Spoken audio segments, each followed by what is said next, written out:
Welcome. If you think you are in the session for You Can't Pour from an Empty Cup, you are in the right place.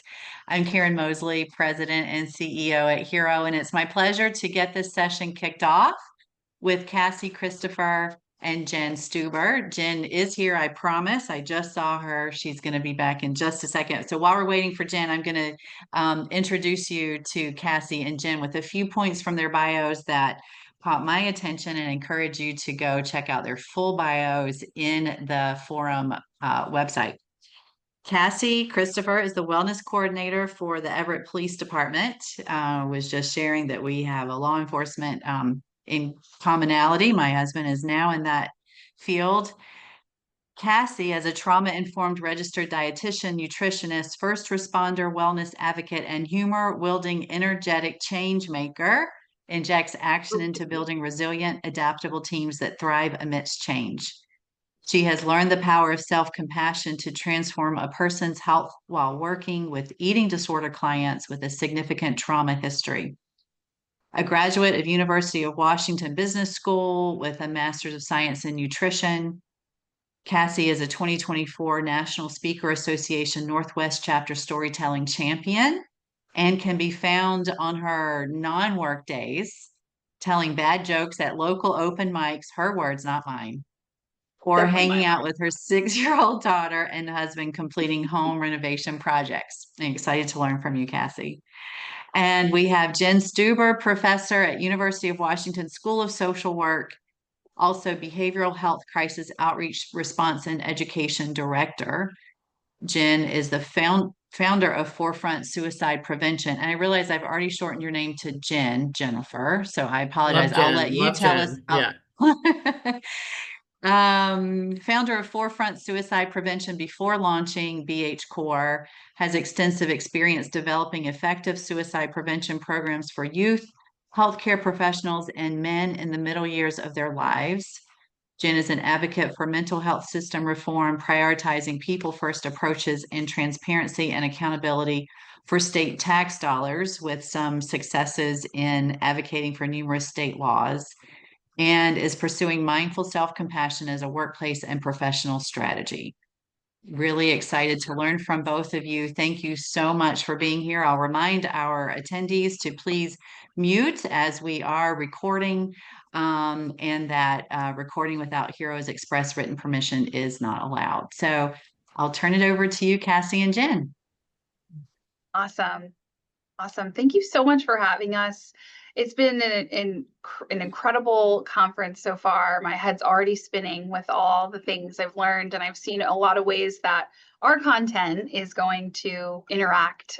So I'm excited for everyone to make connections here. As was just stated, I'm Cassie Christopher. Dr. Jen Stuber is here. And as we get started, we'd love to share just a little bit with you about how we ended up focusing on self-compassion or mindful self-compassion, which is, more of a rigorous program. I would love, while we're sharing, for you to share in the chat what your experience with self-compassion is. Have you heard of it? Have you studied it? Have you tried it? Let us know, and then we can kind of gear our presentation for what is going to be relevant to the group. But go ahead, Jen, and share your background.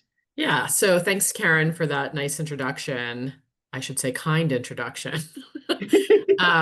Yeah, I think that what I'm really passionate about is is mentioned that I have a lot of expertise in the area of suicide, and I come about that actually from lived experience. So in 2011, my husband, his name was Matt Adler, he died by suicide.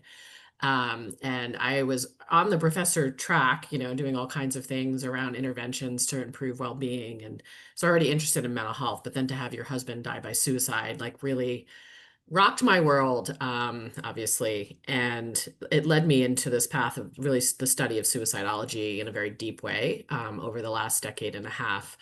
And I think for me, it's like we're always coming at the issue of suicide from when if someone's in crisis. And of course, BH Core is an organization that is just at the University of Washington that helps people who are in crisis by helping people who are the helpers of people who are in crisis.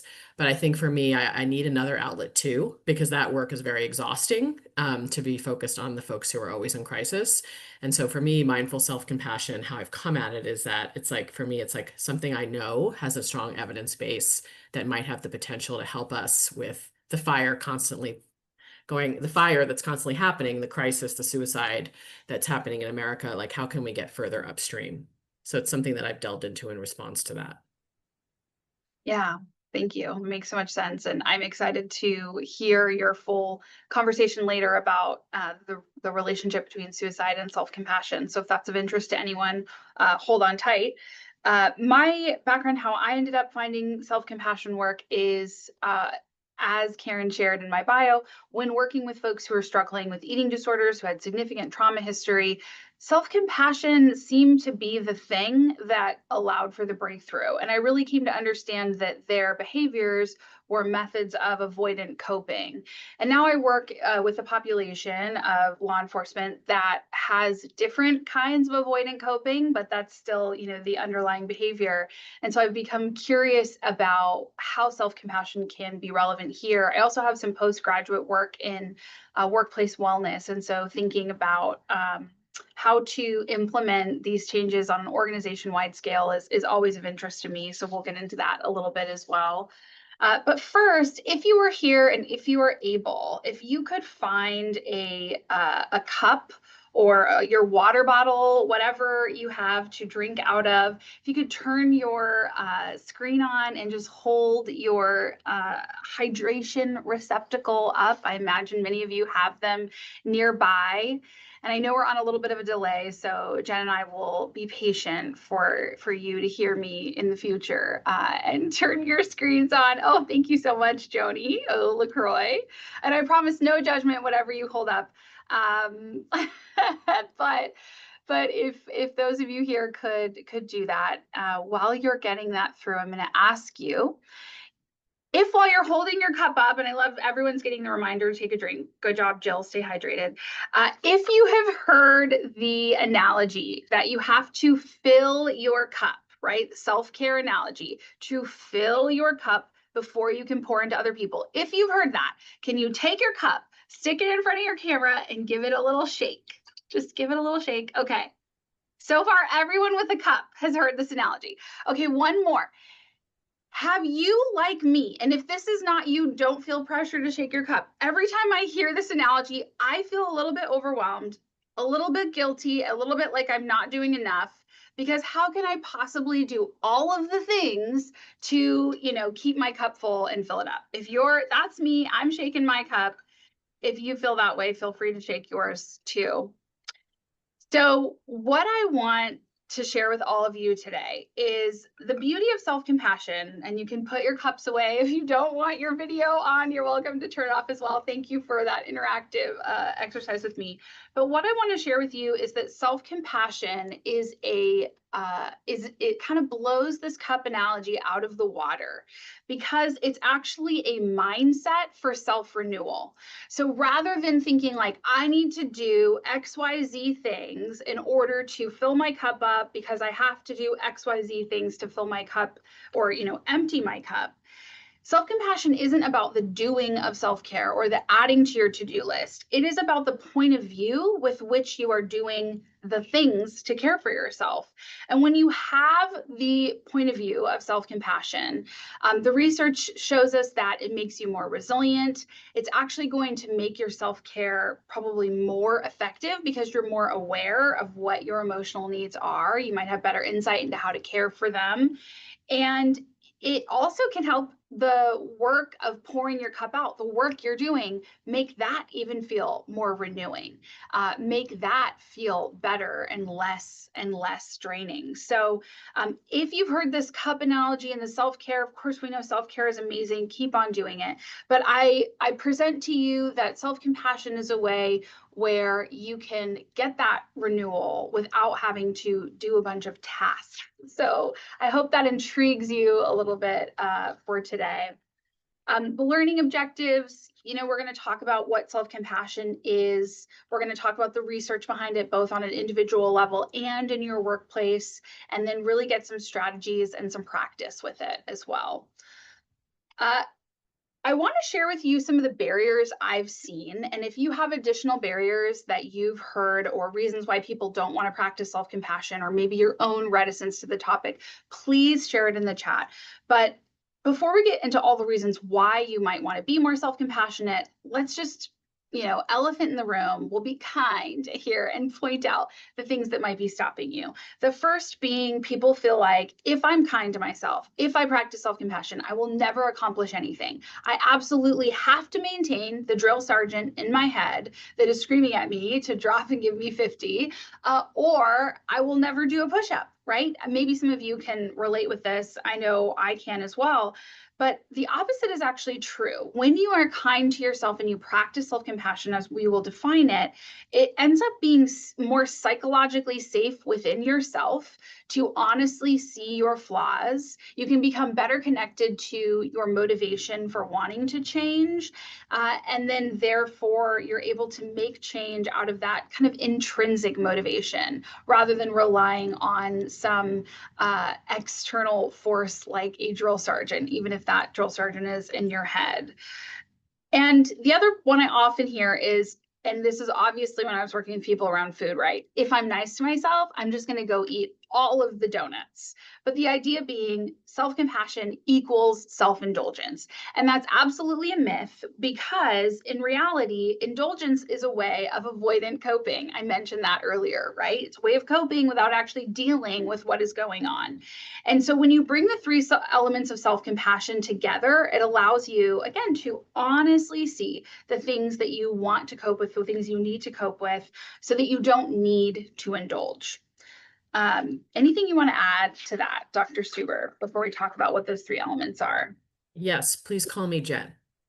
Okay. Just kidding. No, very, very, well, I know you're going to get to the exercise around what people might be thinking, having said that. So I'll be quiet from here. Okay. Wonderful. I'm curious, share in the chat or give a thumbs up with the reaction. Have you heard of the three elements of self-compassion before? A yes, no, a thumbs up, thumbs down. I believe we can have thumb reaction. There's no thumbs down. They're a little bit more, positive. So, but share and let us know if you have interacted with these three elements before. And I'm going to describe them to you. So when we say self-compassion, what we mean is the intersection of these three elements. The first being mindfulness versus dysregulation. And I think dysregulation came up a lot already today in the conference. The idea that if people are being incivil because their number one cause, they're overwhelmed, as MJ shared with us earlier, what we're experiencing them is the dysregulation. I see one person's heard of these three elements. Great. Mindfulness versus dysregulation means that you are able to recognize that you are having a moment of suffering. And I call it the dreaded S word, but it's not the S word you're thinking of. This is actually suffering, because people often do not want to admit that the stress they're experiencing, that the thing they're going through, right? The maybe irritation they're having with their kid. I've got a 7-year-old, so this is a real thing for my life. That they don't want to admit that that is actually suffering. We just say, we're fine. It's no big deal. We are avoiding what's actually happening. And so when we're mindful, we recognize the suffering. We are able to see it as such, kind of like fly on the wall. And we do that fly on the wall. It gives us some objectivity. It allows us to kind of recognize the suffering is there, but maybe hold it at a distance rather than taking it on and, then identifying with the suffering. And now we are, suffering in that way. So the suffering is going on. This is a moment of suffering. And then we layer in the common humanity. And that's recognizing that you're not some weirdo freakazoid because you are experiencing this suffering. But in fact, you are a normal human being going through normal human being things. And, we can recognize that common humanity, and that allows us to stay away from isolation. We know isolation isn't good for us. That's been talked about today as well. And so the element of common humanity helps us know that suffering is a part of life and we aren't alone in it, that it's normal, right? So it's not the idea that common humanity means it's normal, so we should be fine. No, it's normal and it's okay that we're struggling. Yes, it disrupts dysregulation to recognize suffering. Thank you. And then thirdly, we add on to this kind of potent brew, if you will, of mindfulness, common humanity. We add on self-kindness. And this is where we notice the suffering is happening. We know that it's normal and okay to suffer, and we can be kind to ourselves in that moment. When I talk about the 3 elements of self-compassion, I can feel in my body, I feel the regulation coming to my body just talking about it. I can feel my heart rate going, oh, yes, whew, we can slow down. We can rest. This feels good. This is what we need. Do any of you feel that way? Give a thumbs up if you notice even hearing about self-compassion makes you feel a little bit better. And then we'll move on in a moment. Hey, Cassie, I think that one of the things with those 3 concepts, if you could put those back up for one more second, Yes. Yes. is like it's really hard to think about what things do you say to yourself to be kind to yourself? Do you have any examples of that? Yeah.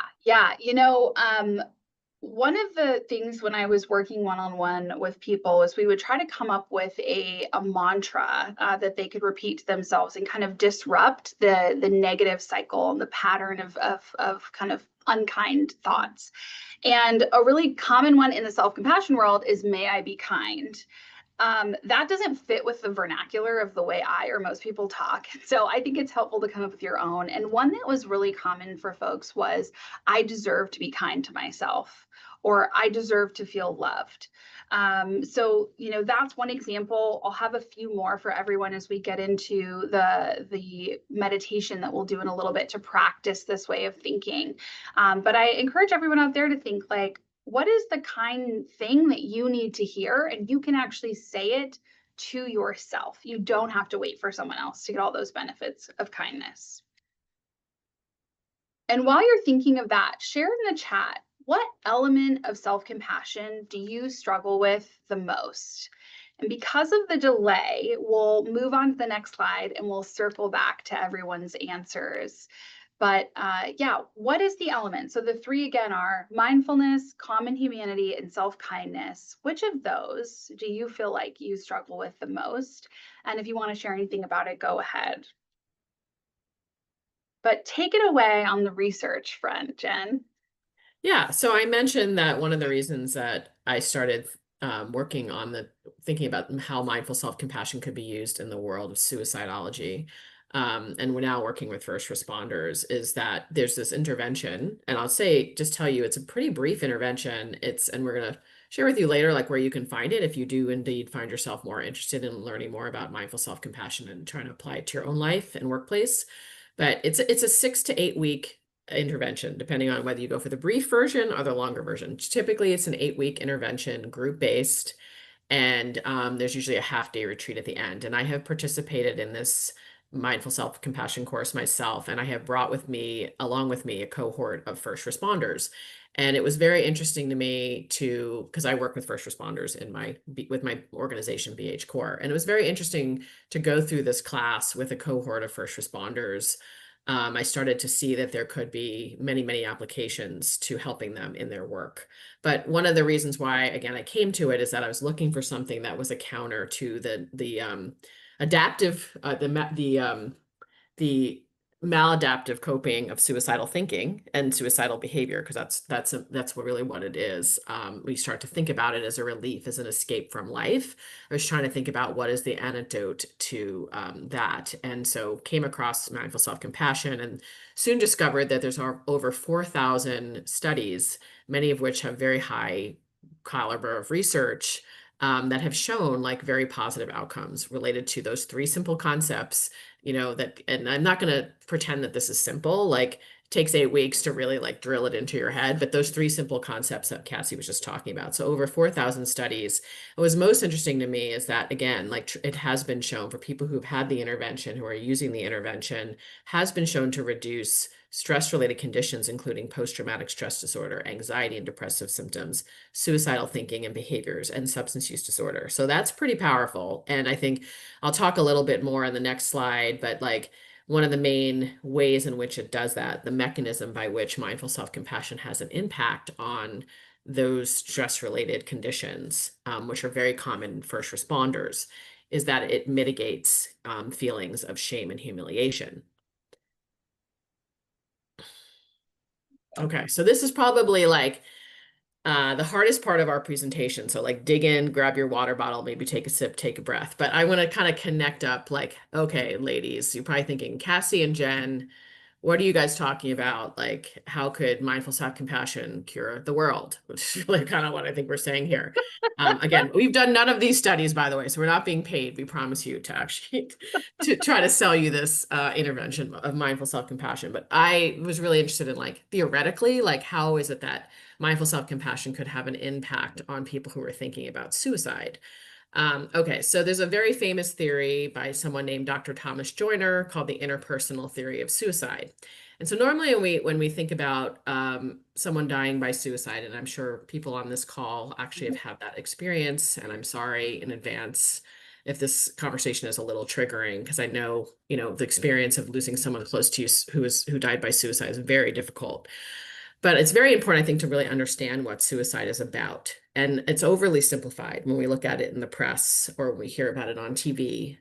It's usually described as like someone had a serious mental illness and they died by suicide, or somebody, did something really shameful or humiliating and they died by suicide. So think, Jeffrey Epstein, or, people who, maybe cheat on their wives or cheat on their partners or cheat on a test, a young person who's been, embarrassed in a social setting. So shame and humiliation, and like very simple, that causes suicide. Well, actually, what Thomas Joyner says is that it's not so much the event that happened or the mental illness that causes the suicidal behavior. It's what the feelings and the conditions that produces in the person in terms of their state of mind that causes deep pain. And those three conditions are like this feeling that I'm desperately alone in the world, like I don't, there's nobody who's my ally and there's nobody who's on my team.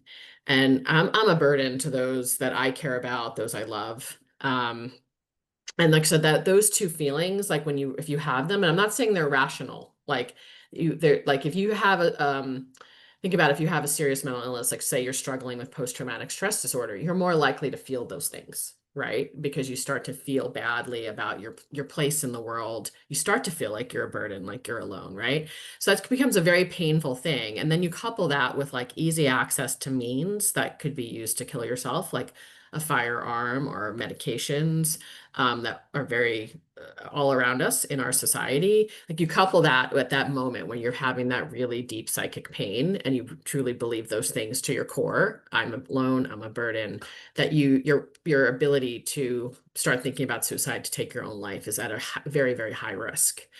And so what mindful self-compassion does is it's really a disruptor in that I'm alone. Like remember Cassie was talking about the common humanity. You're constantly reinforcing you're not alone. Like you're not the only one suffering. You're not the only one going through this. You're not the only one who feels like, this country is going to hell. You're not the only one feeling that way. It also disrupts the feelings of feeling like you may be a burden as well, is because of the way in which, the last piece, that the being kind to yourself, like you're not a burden to others, you're being kind to yourself. And so it sounds simple, but if you start to develop that mindset that Cassie mentioned, it can be a very, very powerful disruptor to a set of feelings. In this case, feelings that we know are linked to suicidal thinking, can be a very powerful disruptor to a very negative thought process. Does that make sense?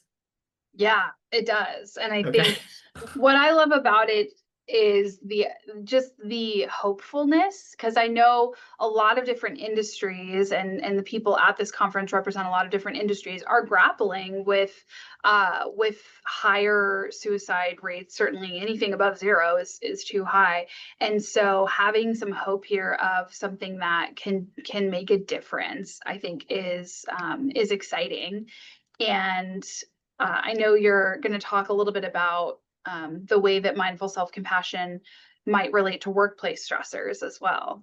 Yeah, but let me just reinforce what I just said, because that could have been Yes. highly confusing. I Okay. apologize if it was, but just really this whole notion that, oh, go back. Sorry, next slide's fine. Oh, Like that, just in the workplace, when we talk about trauma, we often are talking about like, our workload being too high, we're not having control or enough rewards, our values are mismatching, right? And in the first responder world where Cassie and I live professionally, it's like a lot of what the cause of the PTSD, burnout, depression, the bad things that we encounter when we don't have these things in check, we don't have the self-compassion in check, or the tools in place to help mitigate the burnout causes, right? Is like self-responders talk about the critical incidents and the trauma exposure that they're exposed to on a regular basis, and how that kind of intersects with their own life trauma that may be going on.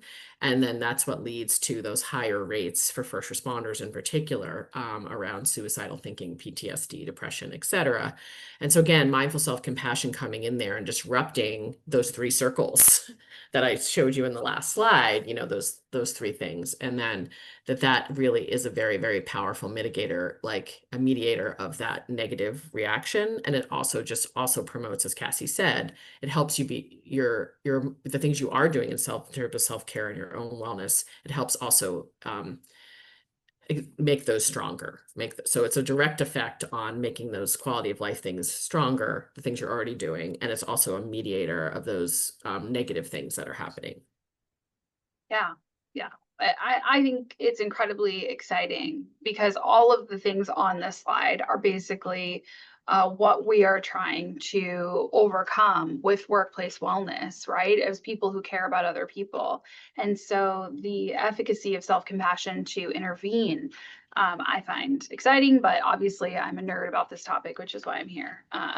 Yeah, and I just wanted to bring up the other thing about, for those of you who aren't familiar with the first responder population so much, is that they are at a really high risk, not only of just like the vicarious, what we call secondary trauma, vicarious trauma exposure, because of what they're responding to, but because they're having to make really, really high stakes decisions under a very short time span, and they're under a lot of scrutiny wherever they are in the first responder sector, whether you're fire, EMS, working in a prison, law enforcement, et cetera. Like, you are constantly being judged, right? And you may sometimes make errors. And then people, when they make errors in the context of this job, which is almost impossible to avoid, like it's extraordinarily devastating. And that is what causes the shame and the humiliation. That's really like the way in which this manifests in this population, this one workplace setting, that is pretty intense. Mhm. Yeah. Yeah. Back to the idea, what elements of self-compassion do you struggle with the most? I appreciate, Karen, you sharing self-kindness being difficult for you. I would say for me, common humanity and recognizing that it's okay to experience the suffering is what I struggle with. You might be wondering how your own level of self-compassion, or where you're at with your own level of self-compassion. And so I offer this quiz to you. It's on Dr. Kristen Neff's website. You can take your phone, you can scan the QR code and show up there, or you can go to selfcompassion.org.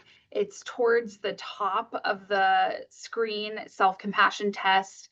And it's a 26 question. It gives you the results automatically. You don't have to input your information or anything.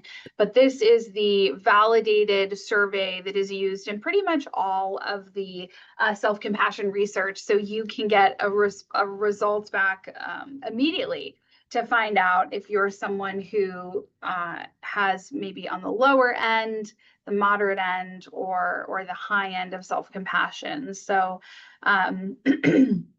you're welcome to go ahead and scan that code and give that a go. And while we're waiting for folks to do that before we move into the next exercise is going to be a self-compassion break. We're going to get to practice some self-compassion to kind of take wherever you're at and get better at it. Jen, are you open to sharing what part of self-compassion you found to be most difficult for you? Sure. I definitely would say the self-kindness as well. Like I mean, I think it's incredibly powerful when you can like pause and when you're in the midst of a dysregulated moment and to recognize this as like, take a breath, like this is suffering. And then to be able to tie it back. Okay, you're not the only one. I feel like that's pretty easy in the exercise for me, but then coming up with kindness phrases has always been something that's been hard. And it's just very interesting that like that's what people struggle with the most. Like I deserve to take time off. I deserve to feel okay. I deserve to not always be perfect. You know, it takes me a while Yeah, to kind of come up with the language for it in the moment. I agree. I think that is the hardest piece for folks who are learning this. And I think a lot of reasons it is because uh you've never seen it modeled, right? Like for one, if someone had really great internal self-talk, they're probably it's internal, so you're not hearing it on the one hand. But on the other hand, I don't know, the people around me don't really seem to be super great at self-kindness either. And so I haven't necessarily seen this modeled, although we will. I'm kind of teasing you a little bit here because we will talk about what happens when leaders model self-compassion as we talk about what the implications might be on an organization wide level when people are implementing self-compassion. I think the other thing to All think right. about is like how would you treat a friend? How would you treat a friend? Is like how do you treat yourself as well as you treat a friend, like a good friend? Yeah. Yeah. Right. I think we often treat our friends much better than we treat ourselves. Hopefully the people listening, that's not the case for them, but I imagine that. Imagine that probably it is, based on the people that I've talked to in this industry. So while you're doing that, if you would like to share your experience of, taking the assessment, if you were surprised with the results, you're welcome to share that in the chat. Or go ahead and just put your phone down for a minute, close the tab, even if you're partway through. I'm going to lead us through self-compassion break, and you can get to the rest of it in the future. Certainly, selfcompassion.org is not going anywhere. So, quick, small trigger warning here for all of you. I'm going to take us to the next slide because it reminds us about the 3 elements. I will be having you call to mind a moment of stress, and we're looking for something moderate or, kind of low stress, not anything too upsetting, because obviously we're not there in person with you, and I am not a clinician to help you come down from that. So we're going to get started. I want you to get to a comfortable place, and I'm even moving myself around a little bit, making sure I'm comfortable. Maybe you do the same. And if you're someone who likes to turn inward with your eyes closed, you're welcome to do that. Flutter your eyes closed or soften your gaze and just come into your internal space. And I want you to think of a situation in your life that is difficult, right? That low to moderate amount of stress. Call the situation to mind. Think about for a second, who are the people involved? What is the situation? And I want you to expand your mind to your body. See if you can actually feel the stress and the emotional discomfort in your body, in your limbs, in your trunk. Where are you feeling that? What does it feel like? Is there some shoulder tenseness? Do you notice your jaw clenching a little bit? Maybe your heart rate's going up a little bit. Pay attention. Now, I'm going to walk you through the 3 elements of self-compassion to give you some practice. You're creating new neural pathways in your brain so that when you experience stress, you now have another pathway, another way to move forward. And the more you practice, the better you'll get at it. So first, I want you to say to yourself, this is a moment of suffering. What you're experiencing right now in your body, and also the situation, at hand. This is a moment of suffering. This is mindfulness. Maybe suffering doesn't resonate with you, and that's okay. Maybe you say to yourself, this hurts. This is a bummer. Ouch. This is stress. How can you recognize what's going on in your body? That's mindfulness. Next, say to yourself, suffering is a part of life. Suffering is a part of life. This is common humanity. Maybe what resonates with you is, I'm not alone. Other people feel this way. We all struggle. I'm not a freakazoid. That might just be me. Now, you can even try putting your hands over your heart. This is self-compassionate touch. And if we have time, we'll do another activity with this. But feel the warmth of your hands on your heart, on your chest. Give yourself one more opportunity to recognize you are not alone. Suffering is a part of life.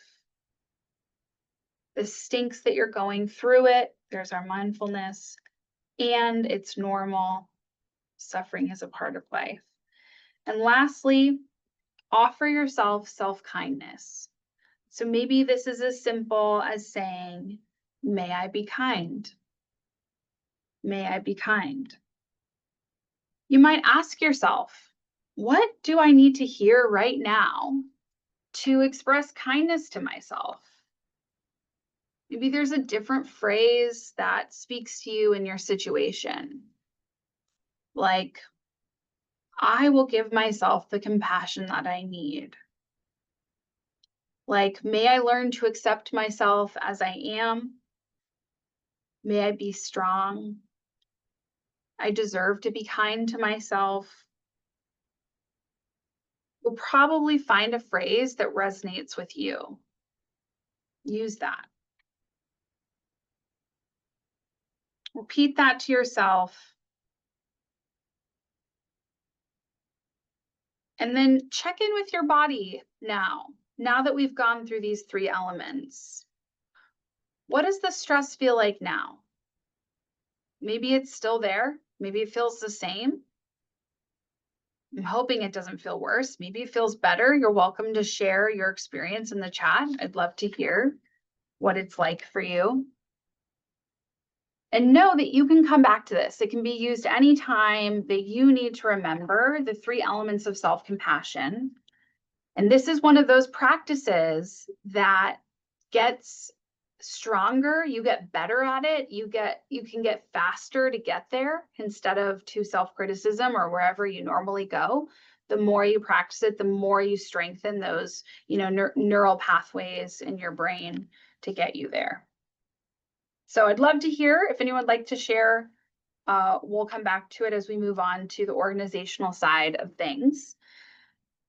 But we've got some individual benefits of self-compassion. Would you like to speak to these, Jen?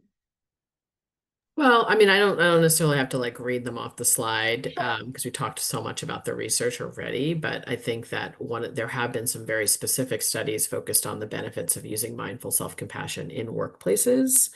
And so these are the kinds of positive outcomes that have been shown to emerge when you use a regular practice, routine practice of mindful self-compassion in workplaces. Yeah, and what sticks out to me is really when you say it enhances resilience, helps you recover from burnout, is I think there's kind of this myth out there that once you're burned out, you need to quit your job and you have to go on a year-long sabbatical, and then you come out of this self-discovery with a book that gets turned into a movie. Just kidding, wouldn't that be great? But the idea being that, thank you. See, I told you bad jokes. It was in the bio, so how can you expect? but the idea here is like you don't have to kind of burn it all down to recover from burnout. You can practice self-compassion, and that can be a part of your healing journey. From an organizational perspective, I've got a couple papers at the end of this presentation you can go back and look at, but there hasn't been enough research in organizations, but what has been done shows improved productivity and performance for the reasons listed there. It's a protective factor and helps heal burnout. And then there's been quite a few, I would say most of the studies in self-compassion are in the healthcare industry. So if you're in that industry, this is a great, resource for you. But also greater engagement. I was just in the kind versus nice presentation in the last, and they were talking about how kindness and kind managers can lead to greater engagement. Well, so can self-compassion. And yeah, Jen, if you would like to add to that or share about the study. Yeah, so we are doing something really cool in Washington State where we're trying to adapt this intervention for fire and EMS, and for law enforcement officers. So we're working, actually, the University of Washington is partnering with UCLA and 12 first response agencies across Washington State to, one, do an adaptation around the mindful self-compassion intervention, because that language or of the three elements may not, and the course that's been developed that we're going to be adapting, definitely needs to be viewed through the lens of like what's going to be acceptable to the population it's serving. And then we're going to be adapting the intervention and then basically giving people access to it, but with a control group first, like so that there's people who don't get it, people who do get it, and then we get to give everybody the intervention ultimately who wants to get it. But we'll be able to look at, for the first time, at whether or not this specific intervention helps this specific population. Yeah, I'm so excited about this. And as we mentioned earlier, if you're interested in learning more about, there's the Mindful Self-Compassion course that Dr. Stuber mentioned. And this is the course itself that tends to be used in a lot of the research, although, not all of the research around self-compassion. But the Center for Mindful Self-Compassion has all of those resources for you to learn more about that. And then selfcompassion.org, Dr. Kristen Neff's website, does as well. So in the workplace, and Jen, did you want to share about this? Why don't you talk about it, Cassie, because I'm going to Happy put the to. developers in it. Yeah, okay. Happy to, happy to. If you're wondering from an individual perspective, what does it actually look like? What are the behaviors to practice self-compassion? There's some great examples here. And some of it is just recognizing when struggle is happening rather than kind of skating over it. Or reconnecting yourself with humanity and reconnecting other people, right? And I think we probably are good at doing this for other people. So turning it back on ourselves. I think the beautiful thing about self-compassion is it also allows us to see where we might be over functioning and able to set some boundaries, which, I think has been kind of an unsaid theme that I'm hearing in the conference so far is actually around boundaries, because then it stops us maybe from getting to that place of overwhelm where we are incivil. And it allows us to see where we need to ask for help because we have that awareness.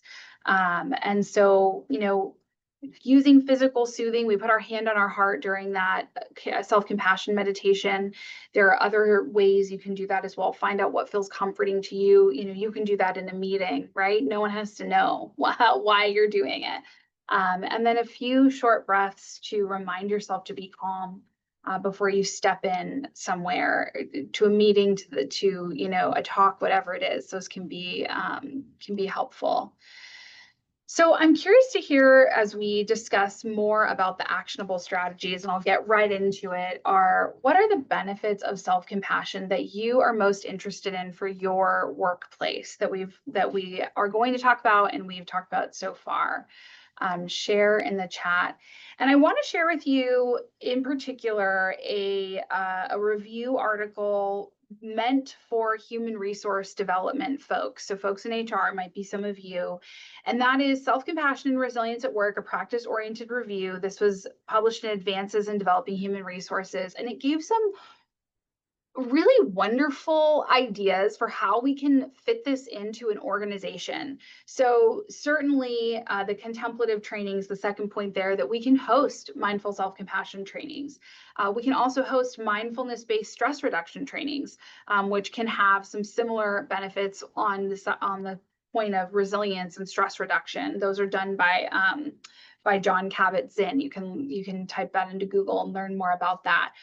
It's also helpful when we're thinking about an organization to understand what personal factors are related to greater outcomes. And the first being stress. And what I mean by that is those with higher levels of stress are likely going to benefit greater. They will have greater benefit as a result of self-compassion training. So if you have a very stressed out population, it is likely that they will have higher benefit from mindful self-compassion than a population that is probably, kind of average stress or even low stress.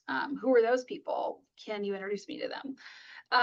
And then lastly, the other thing I want to talk about is the leadership style. And I teased this a little bit before, but in a review of the literature, the authors of this paper found that there are several leadership styles that are positively correlated with self-compassion. And those are the empathetic leadership, authentic leadership, and servant leadership styles.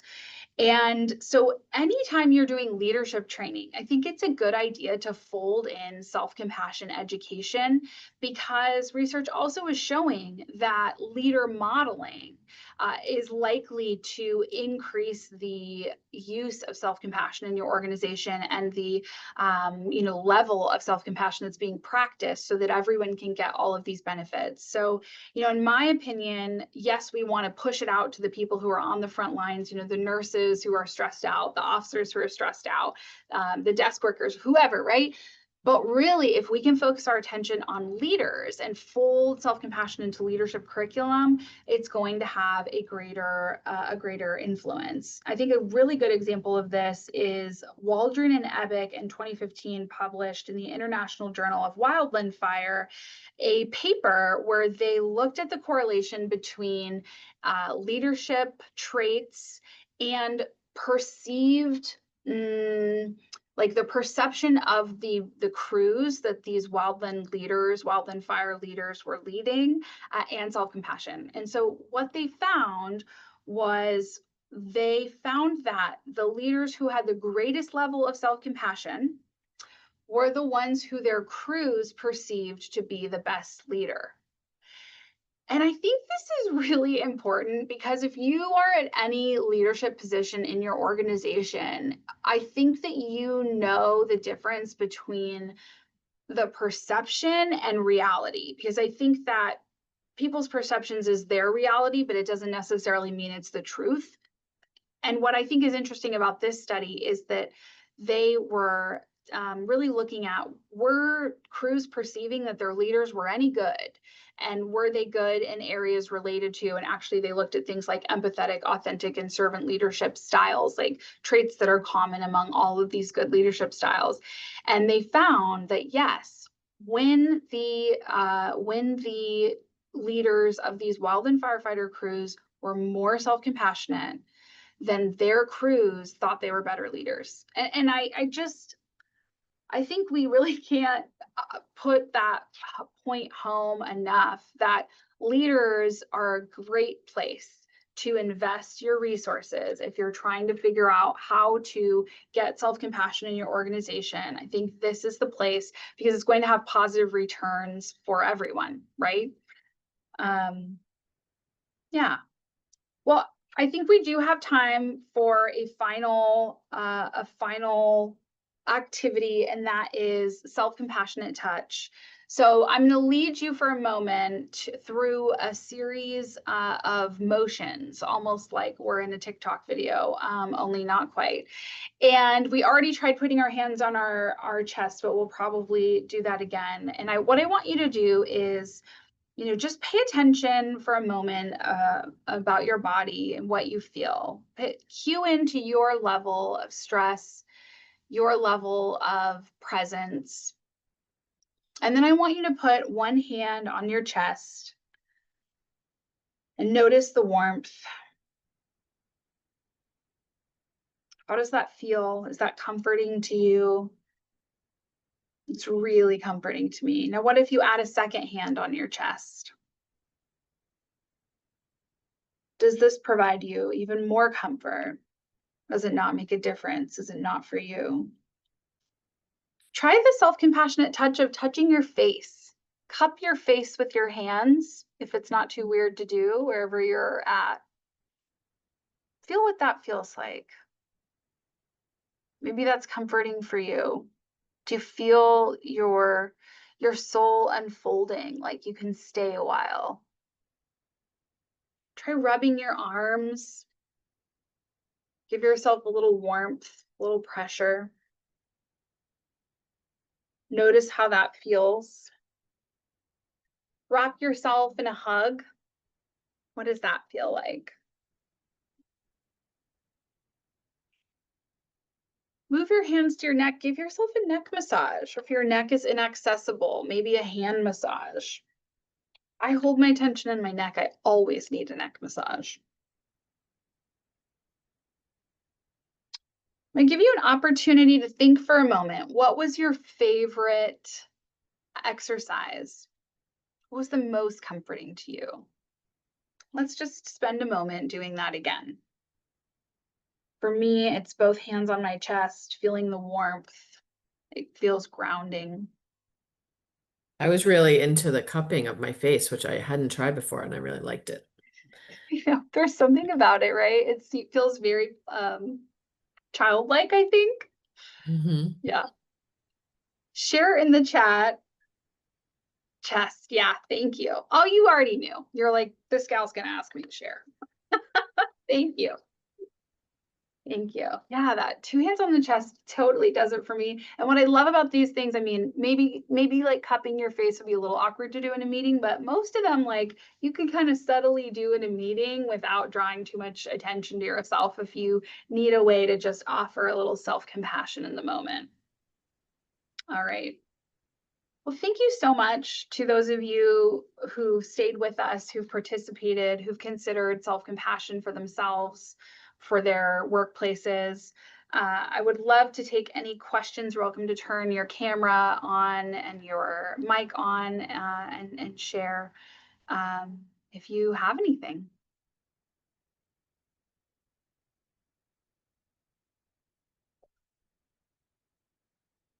Drink your water. Hello. Hi.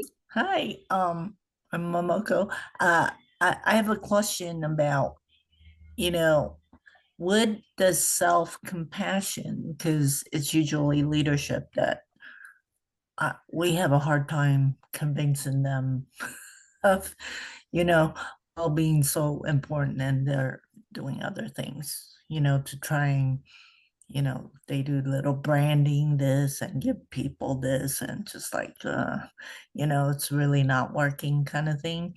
And I was wondering, like, would self-compassion be something that would bring about self-awareness? Because I feel like they don't have self-awareness, they're not gonna, Yeah. it's like, Yeah, you they don't actually realize anything.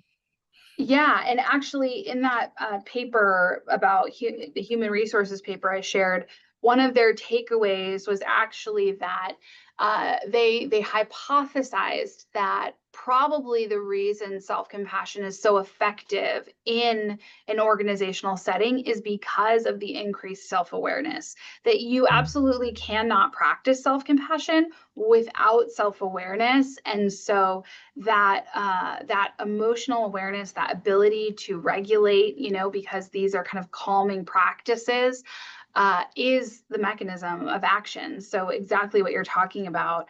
You kind of had a point in there as well about it being difficult to sell wellness to leadership. Does that feel accurate? Yeah. Yeah. And I think the cool thing about self-compassion is there is so much good research, although not in organizations yet, although we are literally working on it. And that's what Jen shared about the first responder study. But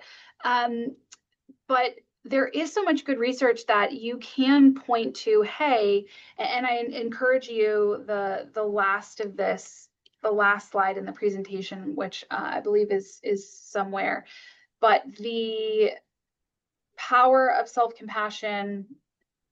No, you know what? I'll just go back. You can't even see what I'm looking at because I'm not sharing my screen with you. So that would help. Let me do that too. But the point being, I really encourage you to give this paper a read. The Advances in Developing Human Resources, because they talk about things like increased engagement, and some of these human resources outcomes that executives are looking for. So this might help you make the business case. And that's my point, making the business case of like how this is going to save money or decrease turnover, things like that, I find tends to be a better way to get executives on board with wellness who maybe aren't on board implicitly. But yeah. Thank you. Other ways we couch it in the first responder space is around like performance. It's actually going to improve performance on the job. Yeah, Yeah. because we have first responders. I mean, we have police people. I'm actually treating a police commander, so I can have discussions with him, you know, maybe get some like, what do you think about that if we did this, you know? Like, Yeah. that's all I can do. Yeah, subject matter expert for sure. Is there that 8-week course? Is that for what exactly? Is that like anyone can take it? For anyone can take it. Yeah. Oh, okay. Okay. So is that for the individual? It's for the individual, but I definitely am aware that you can. There's so many people at this point who have been trained in mindful self-compassion that it's also possible to do it at an organization as well. Oh, okay. Is it kind of like a train-the-trainer kind of thing? Could that be something? It could become that, or it could just be that you deliver the intervention like I described with the first responders as a cohort, you know, like just you could use it in the workplace for sure. Oh, okay. Yeah, that's a little interesting because, you know, we're exploring something like that. So, thank you. Yeah, thank you. I think, Jennifer and Cassie, how are you? Gerardo Duran. So I'm a physician, for 3M and one of the medical directors. But it resonated with me actually about this self-compassion and the connection with self-awareness. I mean, probably explained quite a bit, but I haven't seen this in any kind of executive leadership kind of course or presentation. Right? I know.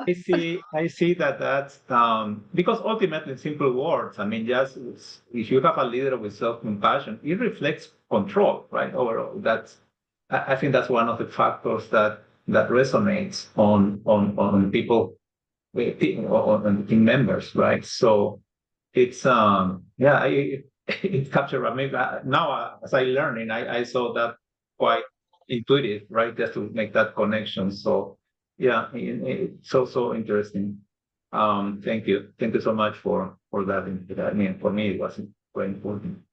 Well, thank you. And thank you for that insight. I agree. Whenever I talk to executives, I always sneak in self-compassion and they're like, what? I've never heard of this. It's like, oh man. But that's why I think the idea of training our leaders, right? And they can model these behaviors and people will feel like they're being led better. Like we really do have a path forward. And so the work, I guess, is just to talk about it a little bit more, shout it from the rooftops. So thank you. I appreciate that. And I will also say, like, having gone through the 8-week class, again, we're not selling it. We're neither of us are associated with the Center for Mindful Self-Compassion, but it's a very enjoyable experience. But what I really like about it is you emerge with a couple of things that you can implement in workplace settings, you know, in your daily life, that are really helpful. Yeah. And everyone's will be different, but there's several things that they teach you and strategies they teach you to implement those 3 fundamental principles. Awesome. Wow. Well, I think our time is up. We've got, the next one to get to at 1:00. So thank you all so much for being here. I see Olivia posted in the chat. Don't forget to enter the WebMD sponsor raffle to win a pair of Sonos headphones. I'm a freeloader. I've already done that, Olivia. So don't you worry. But maybe no one else enter so I can win. But thank you all for being here with us. It's been a pleasure, and hopefully we get to connect some more. Thank you. Bye-bye. Bye-bye.